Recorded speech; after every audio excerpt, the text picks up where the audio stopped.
Diddy is about to have victims testifying against him in his criminal trial over his past criminal conduct. And honestly, this is some really big news that we are learning in Diddy's criminal trial, so we're about to go over exactly what it means right now. The judge in Diddy's criminal case just told the government that they need to get ready to give the names of individuals that want to testify against Diddy over his past criminal conduct and bad acts. And this is done in a 404B letter and also the 413 notice. And we are about to get into exactly what all of this is. The government is saying that they have 404B evidence against Diddy, which is witnesses and victims also wanting to testify against Diddy for prior criminal conduct or prior bad acts that he may or may have not ever been held responsible for. Generally, this type of thing is admissible to prove a person's character to commit a crime, but it can be admitted for the purposes like proving motive, opportunity, intent, preparation, planning, knowledge, identity, or absence of a mistake. And the way that this is wrote out, it seems like some of these witnesses or victims' testimonies are going to have to do with Rule 413,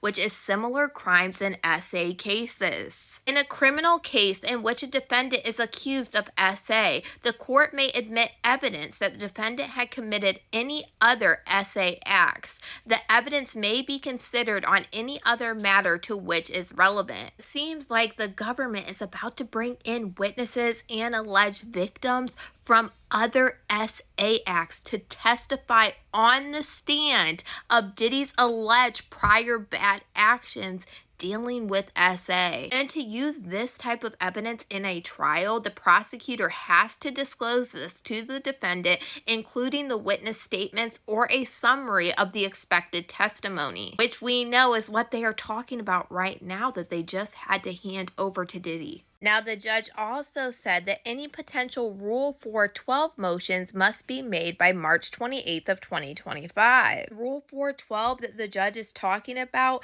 prohibits the use of the following evidence that is not admissible in civil or criminal proceedings involving alleged SA misconduct. This Rule 412 doesn't allow evidence being offered to prove that a victim engaged in other physical behaviors. And it also stops evidence offered to prove a victim's pre-deposition. Basically, you can't use a victim's past physical relations against them. So what this means, in Diddy's trial, the government is getting ready to use other witnesses and alleged victims that are going to give testimony against Diddy for alleged prior bad acts that they went through that has nothing to do with this criminal case. So the government has also added this type of evidence to Diddy's criminal trial where they are going to try to have these witnesses or alleged victims' testimonies as well to try to show intent or motive. I am very curious who these people are about to be that are about to testify against Diddy for prior bad acts and also SA,